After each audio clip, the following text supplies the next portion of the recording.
My vision for this program is very simple. Okay, we are going to build the premier football program in the country. Okay, we are not going to talk about it anymore. We are going to be about it.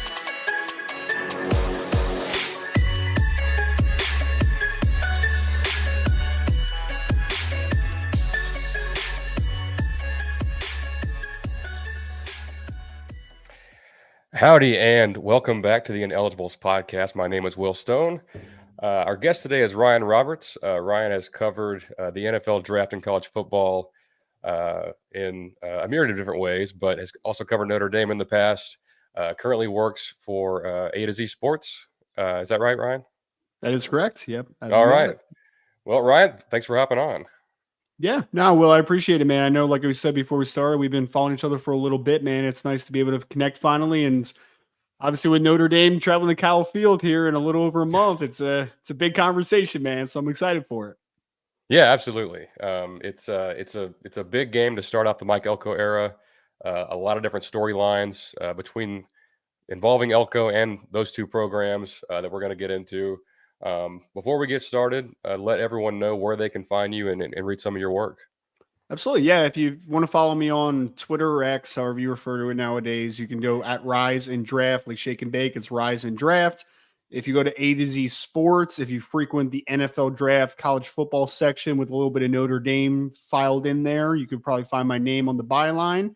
And yeah, it's a lot of work that's going to be done over the next few weeks. Got to finish up summer scouting, got to do some college football previews, got to do some Notre Dame previews. So anything you need, A to Z Sports is where to go. That's awesome. Yeah, and if you're on Twitter /X, Ryan's a great follow. So a ton of scouting breakdowns and college football draft talk, all that kind of stuff. So this lined up really well. I think I reached out a couple years ago about talking, some A&M draft prospects, but now we have the added Notre Dame piece, with us playing a home and home over the next couple years. So super interesting. Probably one of the, it's college game day, definitely a marquee game of week one of the college football season.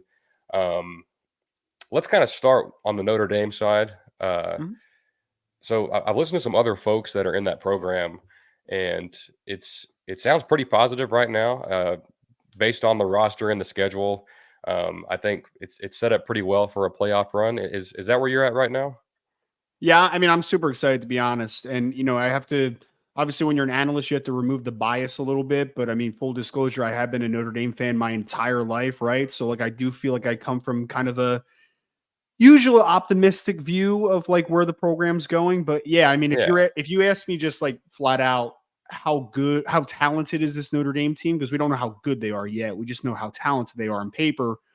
It's probably the deepest team that they've had in 10 years. I mean, it's been a while. I mean, there's pretty much not a major hole in this team. It's just about health and being able to kind of keep everything sustained long term. But I think from a talent perspective, they have everything in front of them. And then the other big key, which I think most people are very optimistic about for Notre Dame's chances of maybe even getting a 5 seed in the 12-team playoff this year, is that it is not a hard schedule this year. Like, it's not. Right. I think that some people overstate the easiness of it at times, but like compared to what Notre Dame's been doing, like last year they had Ohio State, they had Clemson, they had Louisville. Like, it was a pretty tough schedule they had last year.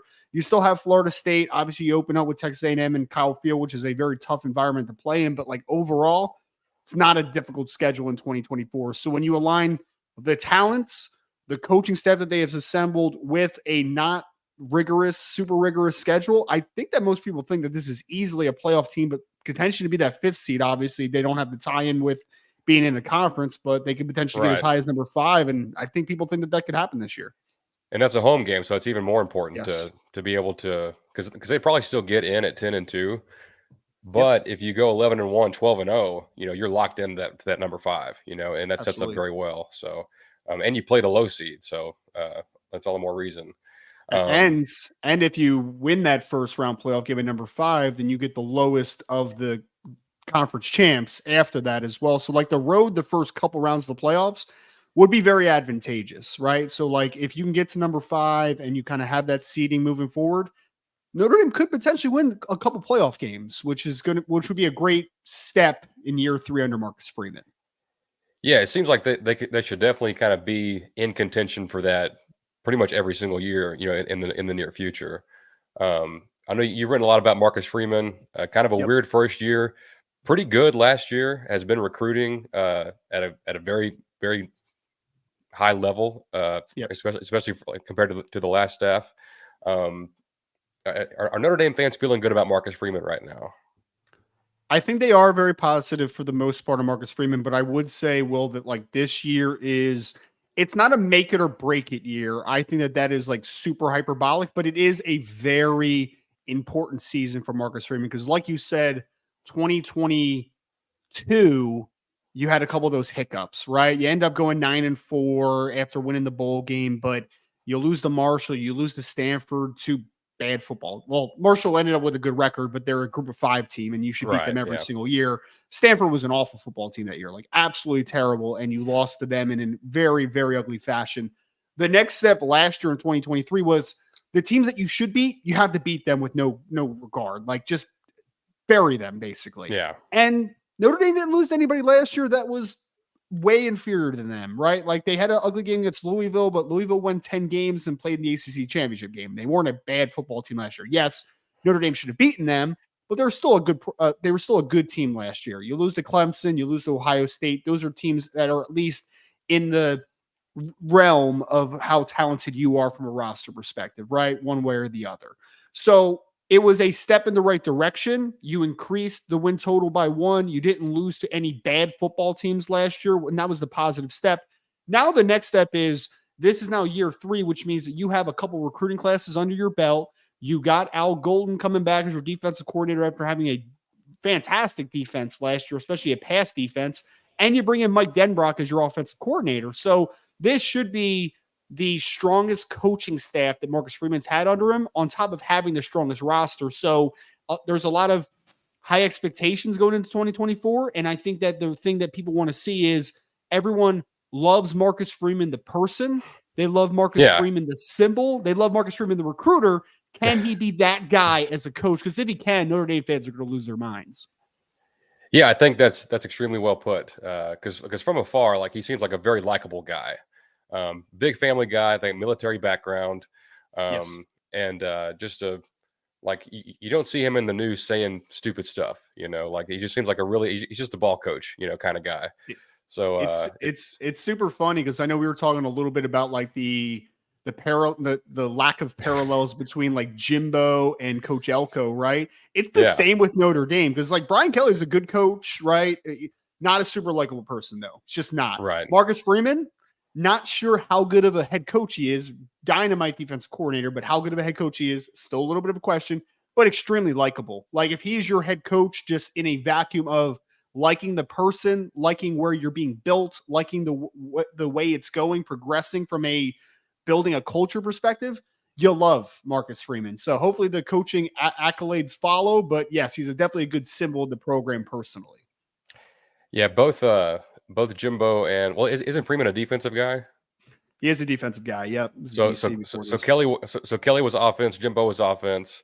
Both had multiple gaffes in the media, and other things, and both teams go out and hire defensive minded coaches who appear to be good people and good football coaches, and I think both A&M and Notre Dame are pretty happy with where they're at right now. Yeah, absolutely. I mean, because I think especially because I mean, like full transparency, and I would never do anything differently on this one.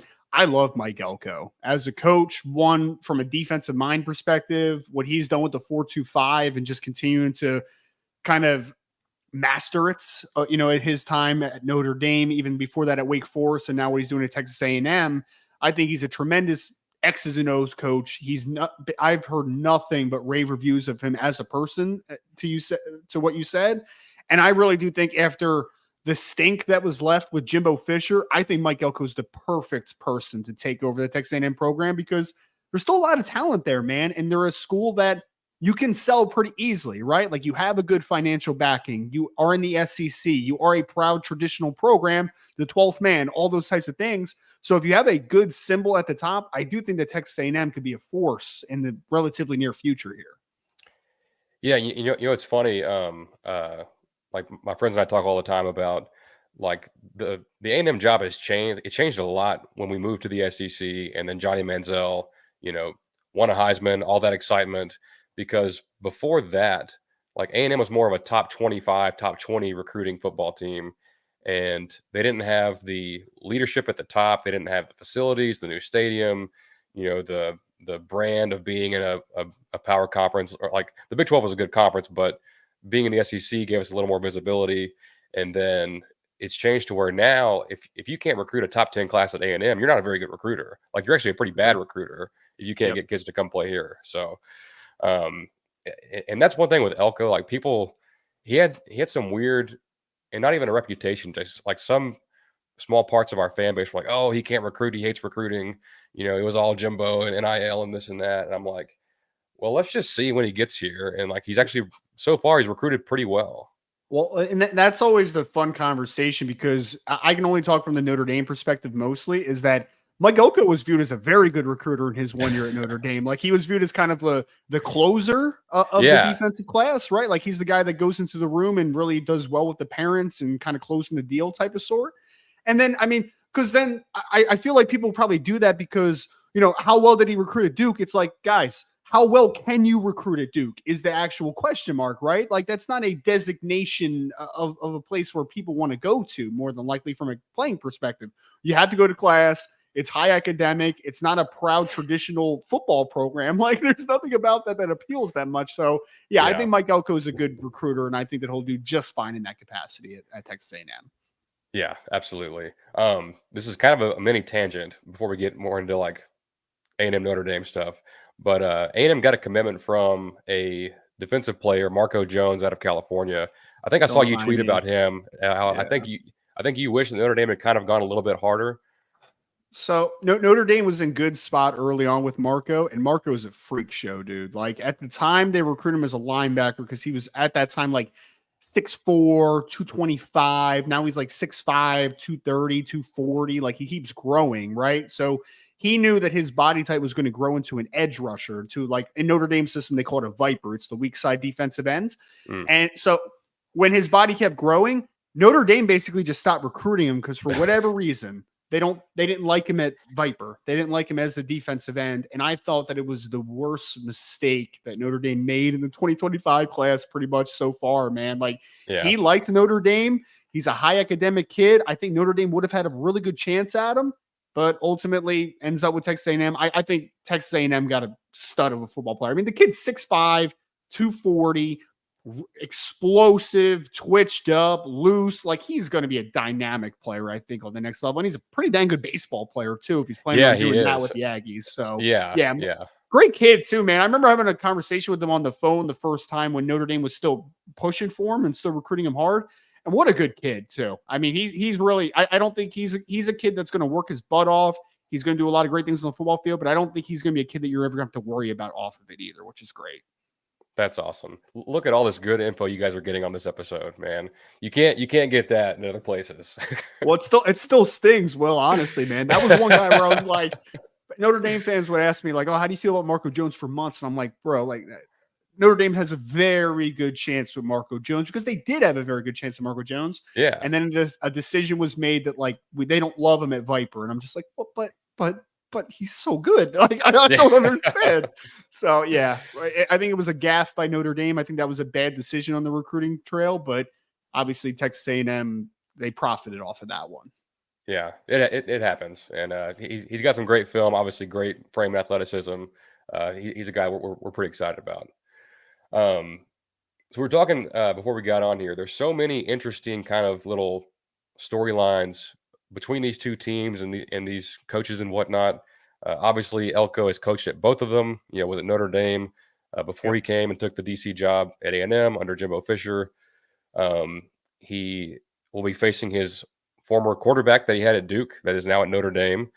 That's the way it is today in the transfer portal era. So that should be interesting for sure. I think Leonard's a heck of a player. And then Mike Denbrock was at LSU last season, and we played against him, and Elko wasn't here for that, but he may have a little bit of film and things like that on how our personnel what remains of it from last year, like how they tried to kind of attack that. And there's just so many like little things like that that are in this game.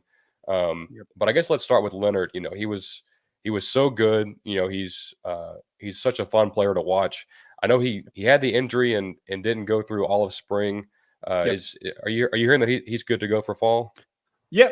I have a very good source on that side, and yes, he is 100% cleared. I think that there's anticipation that he's going to wear like this soft cast boot just in fall camp, just to make sure that you're being kind of proactive and make sure that nothing gets re-aggravated, type of thing. But yes, he had the ankle that also there was a foot thing that was going on with him too, so he had to have an off-season procedure there. And then, like you said, he did a little bit of stuff during the spring, and then he kind of got shut down, but then he got back like late into the spring to just kind of mirror drills and do all that type of stuff. But yeah, to my understanding, he's fully ready to go. And I think that Notre Dame is just going to be I think they're going to be patient with that injury overall, especially when they get into fall camp a little bit. That would be what I would anticipate, because that's one thing that makes him special, right? Is the athleticism that he brings to the table. Yes, he can throw the football. Yes, he's a bigger framed guy, or at least a taller framed guy. He has a lot of attributes to be a really good passer. But the fact that it's funny, last offseason, scouts had come through Duke at the time when he was there. It's spring, not this past spring, the spring before, because there was anticipation that like if he had as good a season as the year before, or a better one, he could be an NFL draft pick, obviously, right? A guy that could go relatively high. And at 6'3" and 5/8, and he was probably about 212 pounds at that point, he ran 4.52 for scouts, right? So like this is a legitimate athlete. So being patient with that injury, and he's 100%, like I said, but just making sure that nothing gets re-aggravated, because you want to have the best dual threat capability that you have with Riley Leonard, because that is what sets him apart. For sure. No, and that's pretty freaky stuff for a guy of his size. I've seen videos of him dunking in high school, pretty good basketball player as well. He actually, sorry to cut you off, but like to accentuate that, he thought he was going to be a college basketball player. Like, talking to Riley before, he came on my podcast when he was still at Duke, kind of in the preseason of last year. And his uncle played at Georgetown. His dad played at the Citadel. I believe his dad is the all-time leader in steals at the Citadel as well. Really? And he thought he was a basketball player. And if you ask Riley, he'll say that his first love was basketball. Like, it just flat out was. He thought he was going to be a basketball player. Then COVID hit, and there was like this big, we're supposed to be like this big all-star symposium type of thing where a lot of college coaches go to for basketball, and that got canceled. So he kind of missed out on more opportunities to like kind of bring in offers. And then Duke came calling and we're like, hey, dude, we'd like to get a quarterback. Like, you want to go play quarterback? So, but at one point he thought he was going to be a basketball player. He did not think he was going to be a college football player, but obviously it has worked out in a very interesting fashion moving forward here. Yeah. Well, as a college quarterback, he's exceptional. Do you think he's got some NFL upside as well? I do. It's obviously only going to be dependent on the health this year, because the weird part about like the injury stuff last year is like he's never been an injury guy. Like if you ask him, he's never really had an injury before this past one. So it could be a freak injury, or it could be the start of something. Like we honestly don't know if it's going to be a long-term issue or not. But if he's healthy, again, he's almost 6'4". He's 6'4", 6'3", 5'8" verified. He's now 215 plus pounds. So he's filling out his frame. He's a 4.5 something athlete. He's got a super quick release. I don't think his arm is I don't think it's an elite tier arm strength for the next level on the NFL side, but I think it's good arm strength on the NFL level, at least sufficient, solid, whatever term you want to use there. So I think he has the upside there. This year is definitely going to be big for him though, in that ascension, because I mean, there were some scouts that were talking top 64 pick last year before he got injured, right? So like a top 2 round pick. I think he has that type of upside, but it's obviously going to be dependent a lot on health this year. Yeah, for sure. So the health is big, because you want obviously to play in that first game, but also, be healthy to put a good year on tape and, hopefully move on to the next level. Offensively, it seemed like Notre Dame was pretty efficient last year and moved the ball and scored pretty well. The coordinator, is it Jared Parker or Gerard Parker? Jared Parker.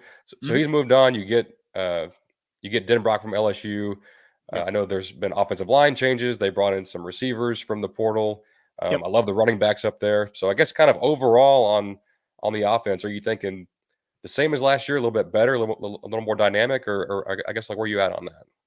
I think it's going to be more explosive than it was last year. I think the efficiency that you saw last year was Audric Estime as a running back last year, right?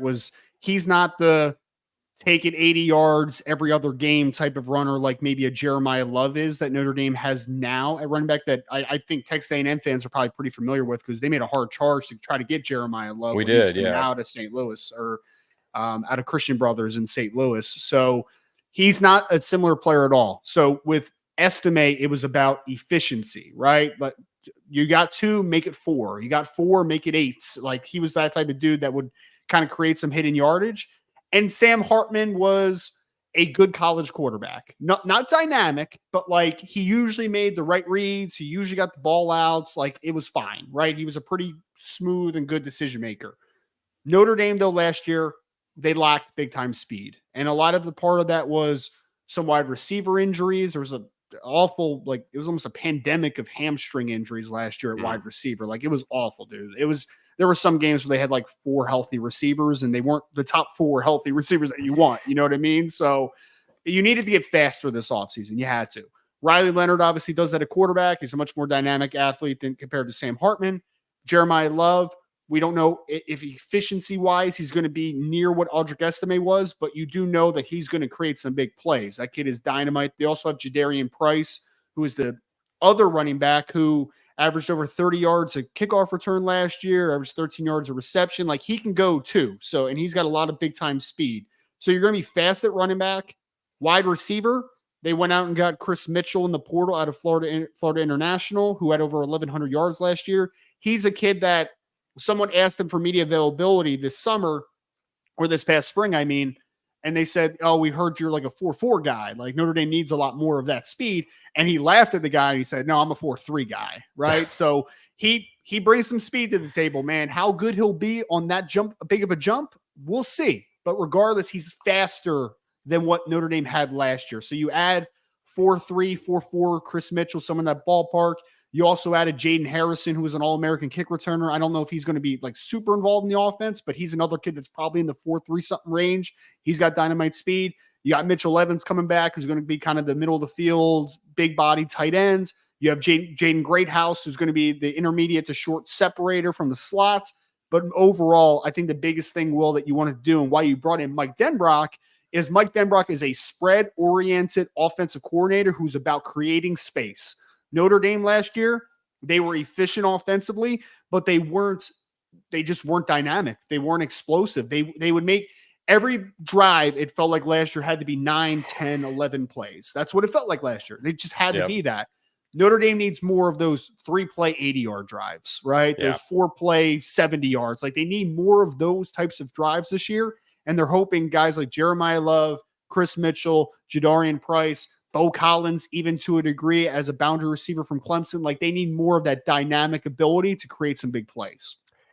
Yeah, the parallels between these two programs just keep adding up. I don't think A&M quite has the speed, at least not yet. I know they signed a couple of guys late.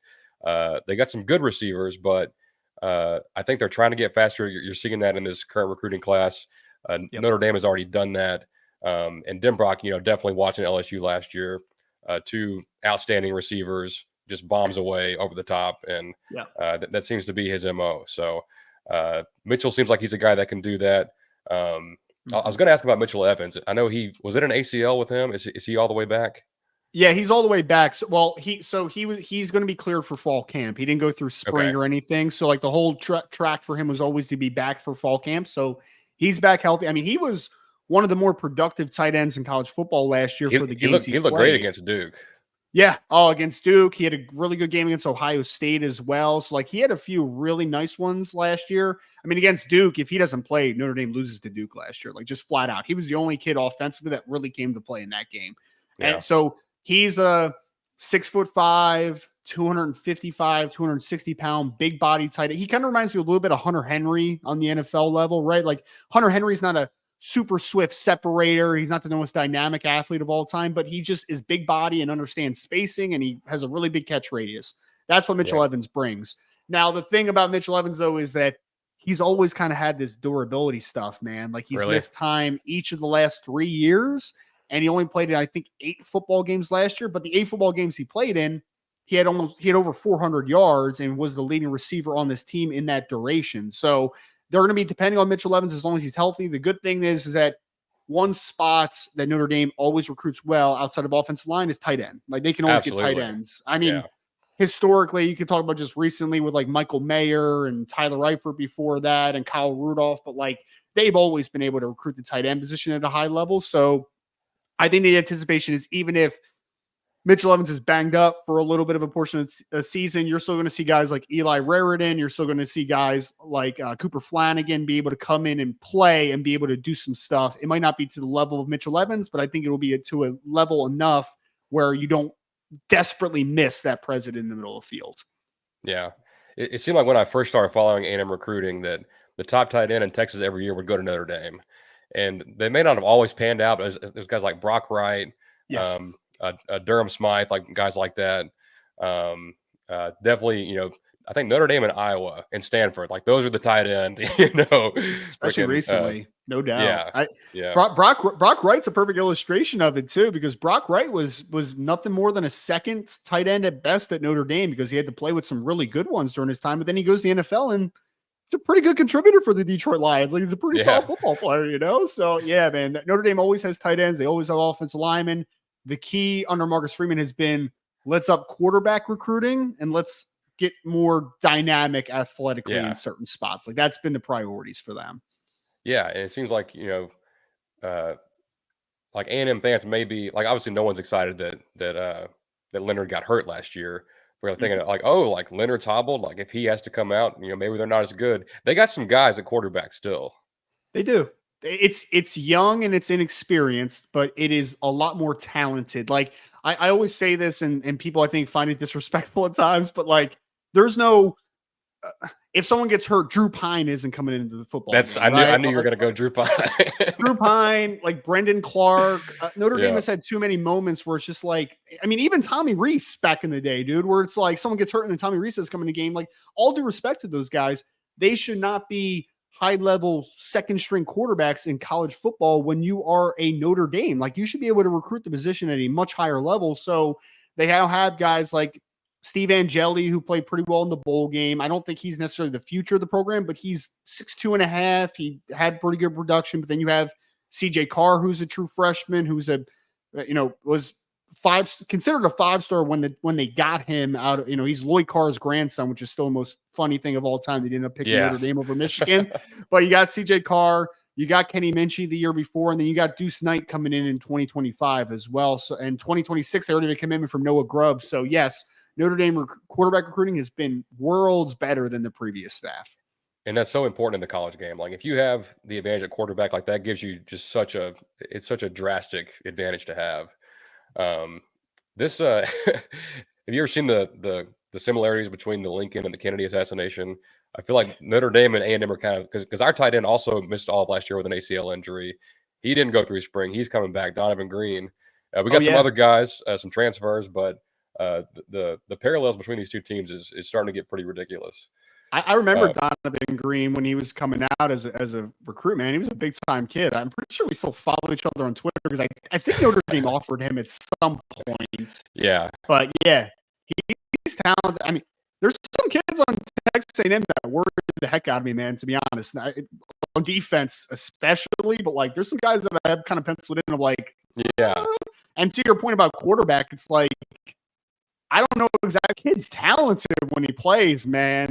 So it's a little scary. It's a little bit. Yes, that's definitely on my list. Like I think we all think very highly of Connor. I certainly do. Yeah. We've had Haynes King, we've had Kelly Mond, like solid quarterbacks. Not anything that's going to. Well, when Haynes King was here, he would lose you the game sometimes with the turnovers, but that may have been some scheme related things and broader and bigger issues than his own performance. But when Connor was coming up through the ranks, I was like, okay, that's our guy. Like, and if we can get that guy, that's going to be the one that can, like we can do some damage with him. And we've seen the glimpses. Like, got off to a red hot start last year. Even in a loss against Miami, he's the reason we didn't lose by 50 in that game. The way he played, and then you've seen some stuff. Obviously got hurt. We didn't see him the rest of the year after the Auburn game, but we've seen some draft analysts. I think PFF. I think Matt Miller have had him mocked. In the first round next year. Have you had a chance to really sit down and scout Connor Wigman? Yeah, I have, because and it's one of those ones where I haven't put a firm round grade on him from a preseason perspective, just because the sample size is so small. Sure. I mean, I think that's where you're going to miss on this one, is that like you might be too low because you just didn't have a great sample size, and you might be too high because you didn't have a great sample size. Like, I just think it's an imperfect science right now. But it's funny enough, is I just had NBC Sports NFL draft analyst Connor Rogers on the podcast a couple weeks ago, and we talked about Connor Wigman, because he actually is in his top 5 of quarterbacks eligible for the 2025 draft, despite not having a huge sample size, because in the limited sample size you have, and what I've seen as well, the kid's got a special arm, man. Like, some of the ability for him to attack the middle of the field, the ability that he has to change arm speeds and to layer the football to different parts of the field, it's really impressive. Like, and Notre Dame fans would always ask, why didn't Mike Elko not go after Riley Leonard in the portal? And I'm always like, because they have a really good quarterback already, right? It's just about keeping him healthy at the end of the day. So, I mean, the kid is like a legit, probably right around 6'3". He's going to be 215 plus pounds. He's got a strong arm. He's functionally good athlete too. Like, he's not a guy that I think is going to run like 4.5, but like he's probably a 4.7 flat type of athlete that can extend the pocket a good bit as well. So yeah, it's all there for the taking for Connor Wigman, man. It's just obviously going to be about staying healthy this year, which is obviously the thing that's going to be on the back of his mind right now. And then I'm really anxious to see how Colin Klein uses him, because Colin Klein at Kansas State had to be a little bit creative with his quarterbacks at time, like quarterback run game, quarterback power, heavy RPO stuff. Like, you don't have to build that in all the time for Connor Wigman, because he is a guy that you can just do a traditional 3-5-7 and just let him rip all around the field. Yeah. So I'm really interested to see the ascension that Wigman takes this year. I don't mean to talk bad about a college player, but is Will Howard kind of a bonehead? Is he kind of a bonehead? That's a great question. So it's really weird, Will, because like I watched Will Howard this summer and like I didn't get it, right? Like, I watched him and I'm like, okay, I understand it in this sense. He's 6'4" plus, probably going to be 6'4.5". He's 240 pounds, legit, like verified. He played a lot of football. His arm is okay. It's not great. It's okay though. And he's a decent athlete for his size. But I mean, let's be honest with ourselves. He was going to lose his job to Avery Johnson this offseason. Like, he was going to lose his job. And then Ohio State is kind of boosting him up as like this savior of a quarterback. And I'm just like, guys, I don't think he's the savior. But the NFL, this is the funny part, the NFL has decent grades on him, which is just really bizarre. Yeah. I mean, I always joke about it, and like some people probably don't like it, but like, he's tall, white, and has played a lot of football. So like that works at the quarterback position. You know what I mean? So there's going to be varying opinions of him, but I mean, he lost his starting spot to Adrian Martinez. That was supposed to be his. He was going to lose his spot to Avery Johnson this offseason if he chose to stay. I just don't really get the Will Howard thing. Just don't really. And I'm far from being a professional quarterback draft analyst. I'm watching film. I'm trying to learn some things. And when I watch Colin Klein's offense in Kansas State last year, there's times where I'm like, Howard, like throw the ball to very quarterback friendly offense, man. It's a very quarterback team. Will Howard does. I mean, he's a decent athlete for his size.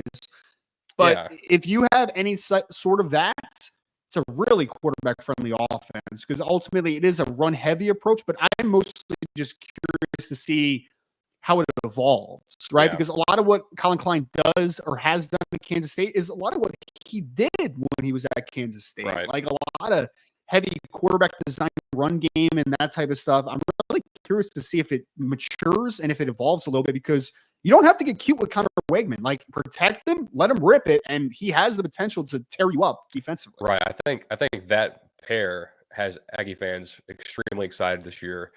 Even in year one, to be able to make a splash and and really put up some points and see a very different offense from what we've grown accustomed to over the last 6 years. I think when talking about K-State's offense, I think a lot of what he did the past 2 years was similar to kind of how Notre Dame was last year, with like those long drives, 9-10 plays, efficient, not explosive. But I think it's more, and they would throw it downfield, at Kansas State. But I think it was probably more of a factor of the personnel and what he had to work with.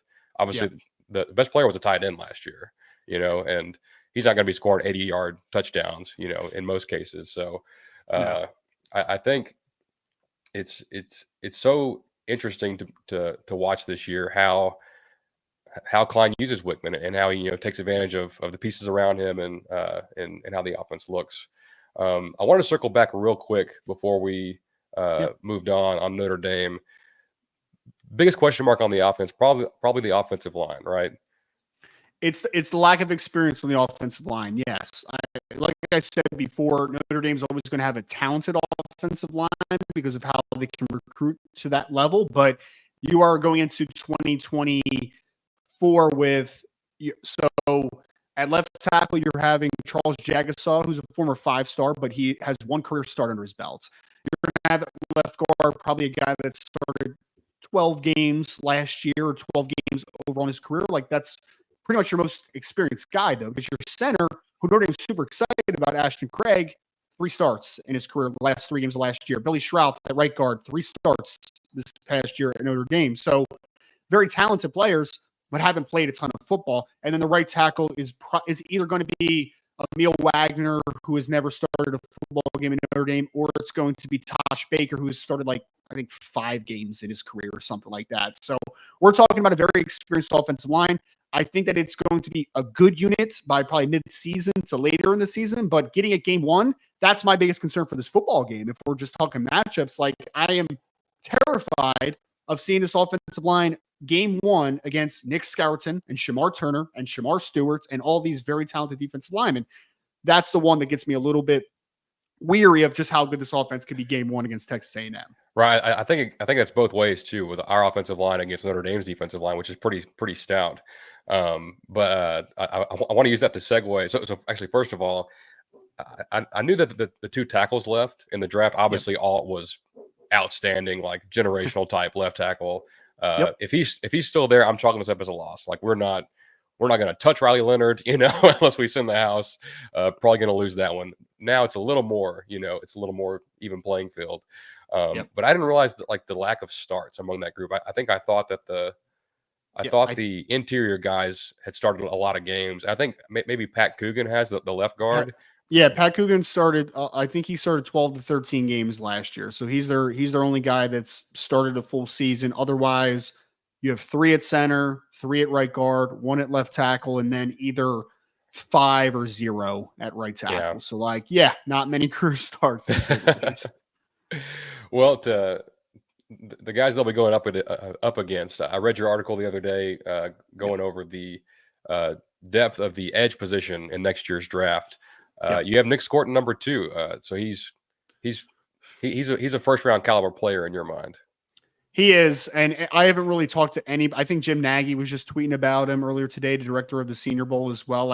I think that's going to be a pretty consensus take across the league. I actually haven't talked too much to the scouts that I know about Nick yet, just because he's only going to be a true junior. So usually you talk to those guys this time of year more about seniors, right? Guys that are definitely going to be in the 2025 NFL draft. But look, 6'4", 285. The kid is chiseled out of granite, just absolute specimen of an athlete. He is also, and this was the craziest part to me, is that he's loose too, man. This isn't just a pure wide 9 speed to power guy that has to create that angle just because he doesn't have any hip flexibility. This kid has an inside spin move. This kid is incredibly explosive. Everything is there. He has the most bizarre recruiting profile I've ever seen, because they had, I think 2 recruiting platforms had him rated high. But if you look at his offer list, Purdue was the best. That was the best school that offered him. I mean, otherwise it was just nothing but G5. And I knew that the minute he entered the portal, I knew he was going to go to A&M, because I think he went to high school right in A&M's backyard, right? So you knew Scourton was from Bryan. Yeah, so you knew that he was going to end up in Texas A&M more than likely and go back home, but that kid's 6'4", 285, explosive, powerful, a really good. There's a thing that people don't talk about enough because everyone just talks about bend and outside track. There's guys that are just naturally flexible and being able to kind of run under the table, as they say, around the track. But then there's other guys like Nick Bosa, for instance, who's not the most bendy guy of all time. Bosa understands how to soften angles, and he does that with alignment. He does that with his hips and how to get his feet pointed to the quarterback. Scourton has a lot of that. He really does. I think that kid he's special, man. Like if you told me, and this is a big take because there are other really talented players in this class. James Pierce Jr. from Tennessee. I talk a lot about Mykel Williams, Georgia, who I think is going to be a guy that's going to create a big ascension this year. But if you told me that Scourton ends up being the top edge off the board in the 2025 NFL draft, I would not be shocked because he's only 19 years old. He's still 19 years old. He's 6'4", 285, explosive. He has everything you want in a big-time pass rusher, man. There's a lot of Cam Jordan in his game. He's going to be a big-time player. So I'm still going to clip that and put it out later. But where I thought you were going was it wouldn't like super hot take. It wouldn't shock me if he's number 1 overall, which may be a little too rich right now. But he's a great player, no doubt. It's actually funny his recruitment. He's from Bryan. Whenever Elko got the job here, they're asking him about Nick. After we got him, and they're like, "Hey, like, did you ever talk to him or scout him in high school?" And he was like, "Yeah." He was like, "My region was Bryan College Station. Like, I scouted all the local prospects, and we looked really hard at Nick, but he was an inside linebacker that was 240 pounds or somewhere in there, and we didn't really know what he was going to be." And he was like, if Nick had just told me he'd be a 285-pound defensive end, I would have offered it, but we didn't know. But no, it's a crazy ascension too, because you always hear some of those recruiting stories. But at Purdue, for the people that I know, the amount of work that kid puts in the weight room and just off the field is extraordinary. Like there was no harder worker on the Purdue team last year than Nick. Like he's everything he has. Like obviously he has God-given ability. He's a super athletic kid. Like don't make this sound the wrong way, but a lot of what he has become is the hard work that he's put in to be able to develop that body, man. I mean, for anybody, and obviously I know this is a Texas A&M channel, right? So everyone's seen Nick Scourton at this point, but like just Google him and just see his neck, and it's just like, yeah, that kid lives in the weight room. Like, let's be honest with ourselves. For sure. No, that's great to hear. I mean, with some of the problems of the previous years, to have a player that is that high caliber and also a good person and hard worker, and actually does it on the field. Like I think A&M fans are going to love Nick Scourton. In terms of what was I about to say? What were we talking about? This happens sometimes. I've got ADHD, so this just I do too. I'll lose my train of thought. Yeah. I think for me, with having him on this roster, that changes my outlook on the season. Like having that consistent pass rush, because we got guys like we've got Shamar Turner, Shamar Stewart, who I think is going to explode this year. But he's the guy. Like every team that we play is going to be like, hey, we got to figure out something to do with him, and I don't know if you can, to be quite honest. Well, I think he strengthens two spots a little bit too, because if you don't get him, does Texas A&M toy with playing Shamar Turner a little bit more outside? Because he's been a guy that's played a little inside, a little outside. I think naturally he is a 3 technique on the next level. I do think he's an interior player long-term, but I think the fact that you have a guy like Nick coming in to play like that quote-unquote strong side defensive ends, I think now Shamar Turner is almost a guy that you can just say you're an exclusive inside guy. Like forget about, any edge responsibilities, because he was verified, I think, in the spring at like 6'3", even, and 289 pounds, I think Turner was.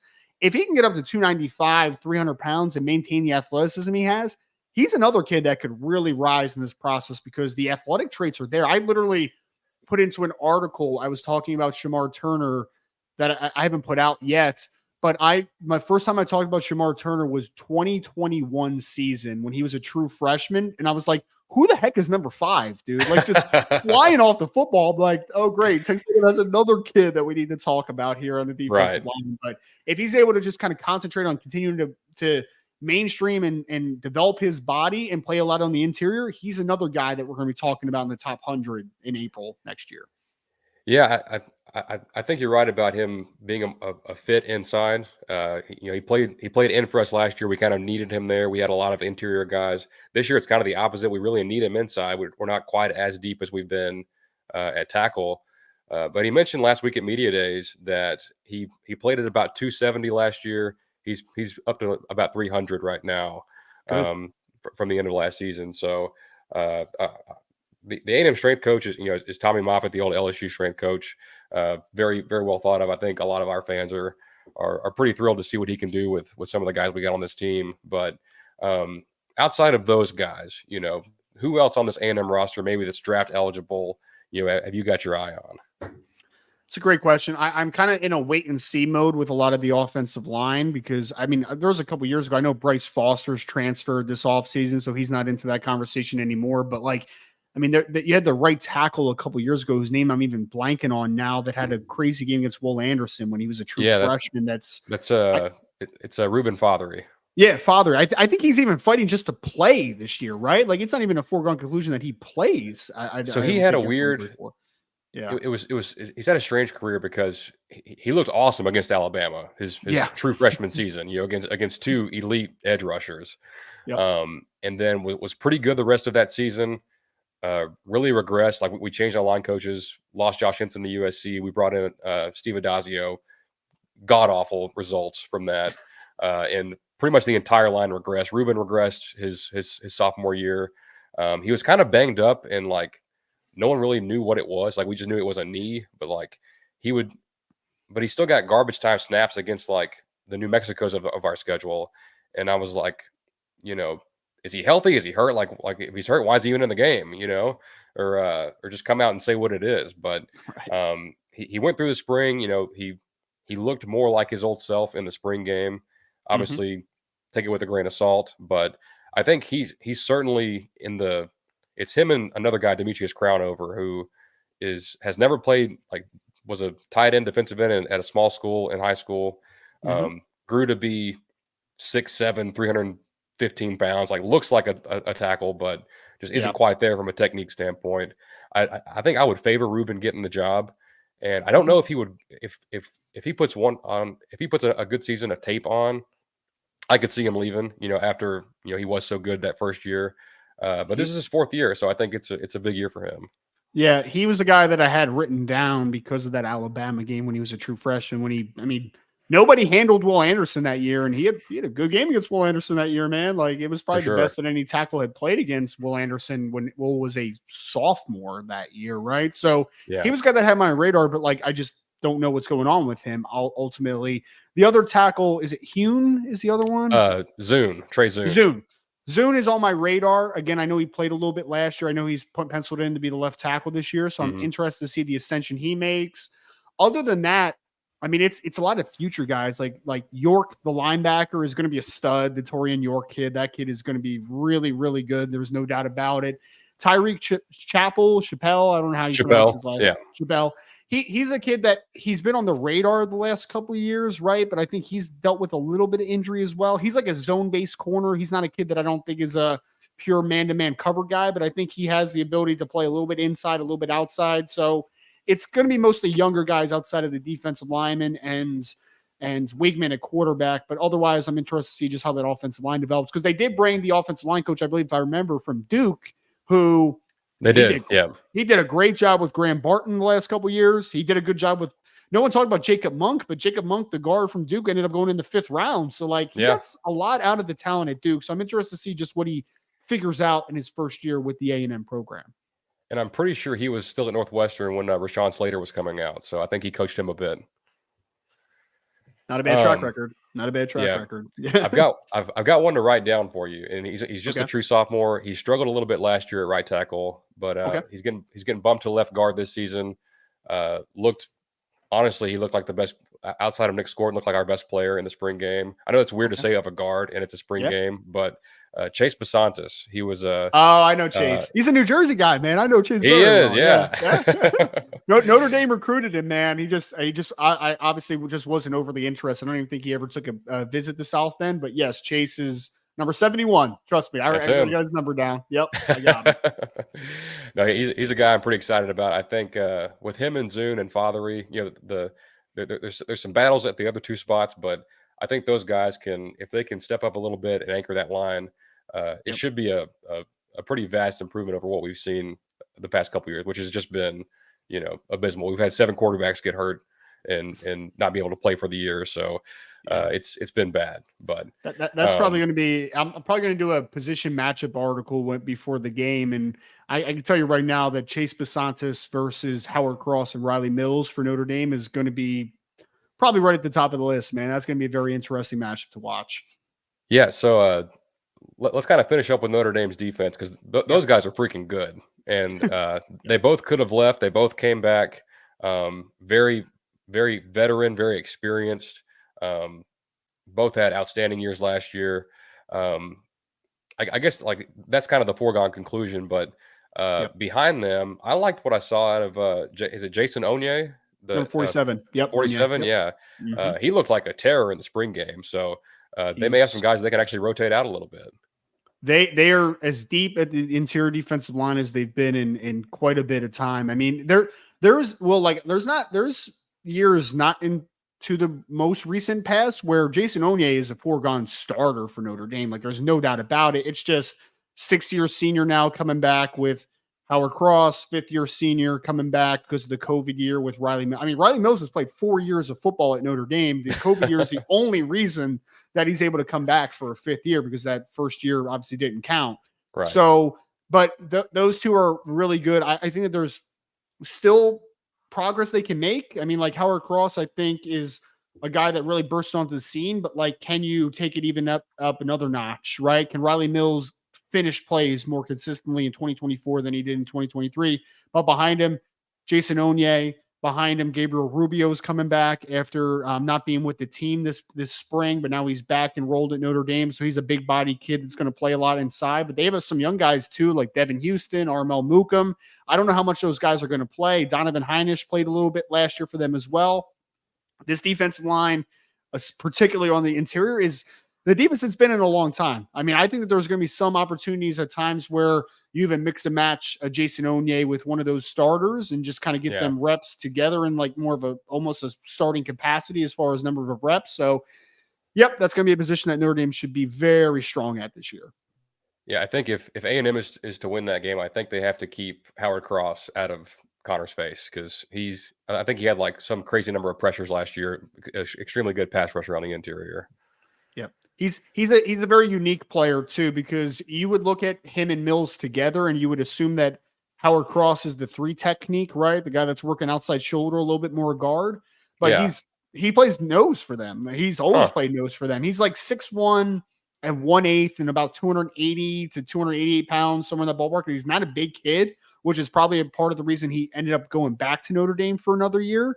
But man, he just plays with a great center of gravity, plays with really good pad level. He's able to just work through gaps really well. And one thing that I think was a great change defensively for Notre Dame is that since Al Golden took over, they've been a lot more pressure oriented up front. So there were some times where early on you would see like Howard Cross trying to anchor against double teams in 2 gap, where you're just like, 288 pounds, man. Like, just let him split in 1 gap and be able to make some plays. And I mean, if you guys, for anybody that doesn't watch Notre Dame, like, just go back and watch Howard Cross and Riley Mills against Duke last year. Like, it was child's play, man. It really was. So Howard is really good, very talented, great college football player who is hoping to help his draft stock a little bit. I think he is liked in NFL circles, but there are going to be some people that look at him and say, you are a little bit of you are a much smaller guy and you're a little bit of a size outlier.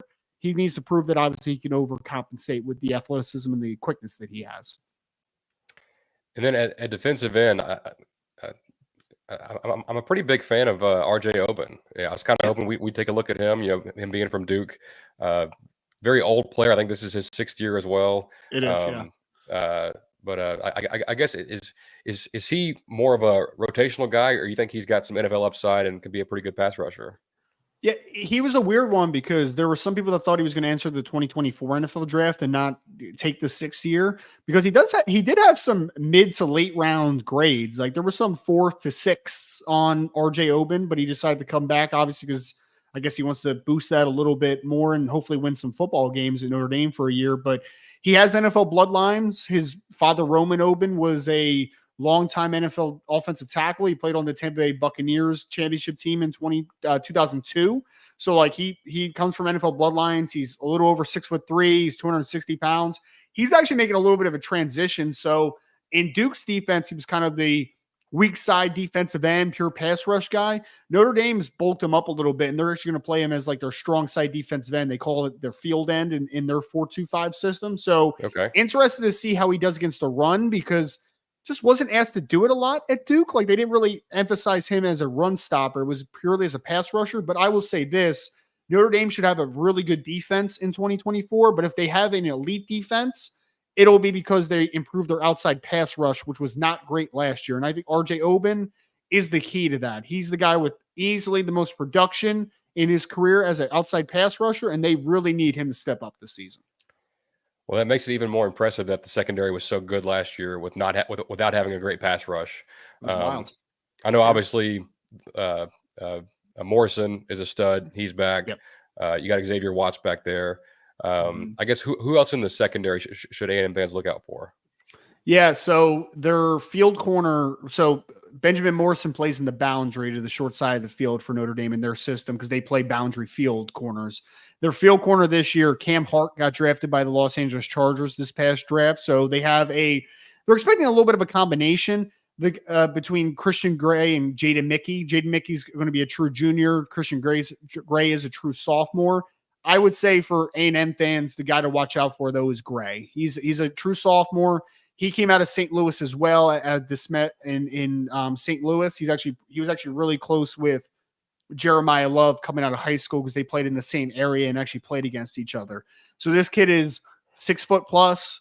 This kid is really explosive. He timed in like the low 4.4s coming out of high school. So he was like 4.41 to 4.43, somewhere in that ballpark. He's got really good ball skills. He was a really good high school receiver in the St. Louis area as well. So there was a game last year, Pittsburgh, where Morrison and Hart both were banged up, so they really didn't play most of the football game at all. So Gray played a lot, and he had this sick one-handed interception against Pittsburgh last year. So the expectation, I know this is a bold statement, but the expectation is Benjamin Morrison's your dude this year. He's a first-round pick. He leaves after 2024, but then you transition into Christian Gray being your dude the next year is kind of the expectation. So Christian Gray there, and then the other safety position outside of Watts, they're going to have a camp battle between Rod Hurd, who's a transfer from Northwestern, has played a lot of football, played nickel, played safety for Northwestern. He's going to be a 6-year senior. And they have a sophomore named Don Schuler from New Jersey who had a really good spring. I think he has a lot of athletic upside. It's just going to be about, he's a sophomore and would be a first-time starter. So the consistency with playing safety, I think there's going to be a little bit of a mix and match between him and Rod Hurd. Okay. Yeah, I've heard about Gray. I've heard like the athleticism and NFL upside is certainly there with him. Yep. I think he should be it should be a pretty good duo with him and Morrison. Yep. When looking at the numbers on Notre Dame's defense, I think obviously pass defense was elite. Run defense was good. It wasn't elite, but it was very good. Yeah. With the 2 linebackers leaving to the NFL, I know Jack Kaiser's played quite a bit. They have a lot of bodies there. Yep. Is the run defense a question mark, or is it just a matter of which one of these guys steps up? I mean, it's a little bit of a question mark. I mean, anytime you're young on the second level, that's a little bit disconcerting, right? Because I mean, linebacker is just such a cerebral driven position, right? Like, and the mental side is almost as important as the physical in that regard, right? So anytime you lose a couple guys that played a lot of football, it's a transition that you need to figure out, right? I think the thing that Notre Dame's counting on is, although they lost 2 kids that got drafted this past year, Maris Loifau and JD Bertrand, is they are going to be more athletic on the second level. I mean, like JD Bertrand was a good player for Notre Dame. He was a leading tackler each of the last 3 years, but he wasn't the most athletic kid of all time. Like he was a be in the right place type of kid, use your intelligence type of kid. Right. Drake Bowen is a much more athletic guy. I've heard that 6'2" name. plus. Yeah, I mean, he was a big time kid. He was I think one or two recruiting platforms had as a top 50 national recruit coming out of Andrean in Indiana. He was actually a kid that Alabama seemed like he was going to be the team that beat Notre Dame for the in-state there for Drake, because he's actually from the South. Yeah. But they ended up getting him. He's projected to start at Mike linebacker. They have him, and they have true freshman Kingston Viliamoasa, who's a big-time football player. So I think they'll be very talented inside. And then Jack Kaiser, who you mentioned, has actually been the team's starting rover the last 2 years. So they play that 4-2-5 defense, so he's out in space a little bit. He's moving inside the will. So they're going to be playing him a little bit inside more, which is good for the experience aspect, because Jack Kaiser's played a lot of football.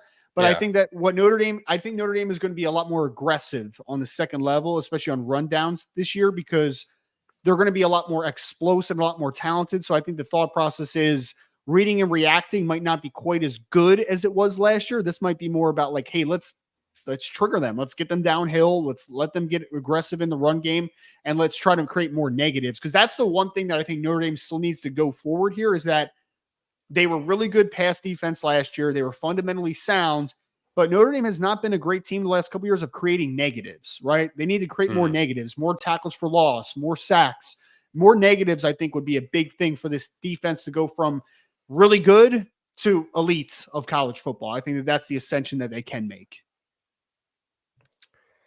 Yeah, no, they, it's, I think I said this on my last episode, but I think Notre Dame is easily the best defense that A&M will play this season. I'm not even sure who number 2 would be, like maybe Texas, maybe Missouri. Certainly not LSU.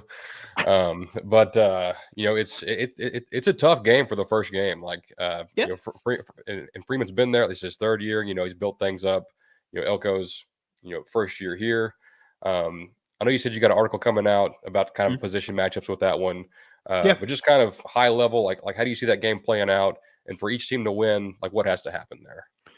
I think it's a big game for both programs, honestly. I mean, we talked about it with Freeman, but I mean, starting year 3, it would be a big statement victory, even though Texas A&M is in a little bit of a transitional as far as like coaching and figuring out the roster long term. It's still a very talented roster, and it's still going to be well coached, in my opinion. So going into Kyle Field, which is one of the hardest atmospheres to be able to play in college football, like that would be a big statement victory for Notre Dame.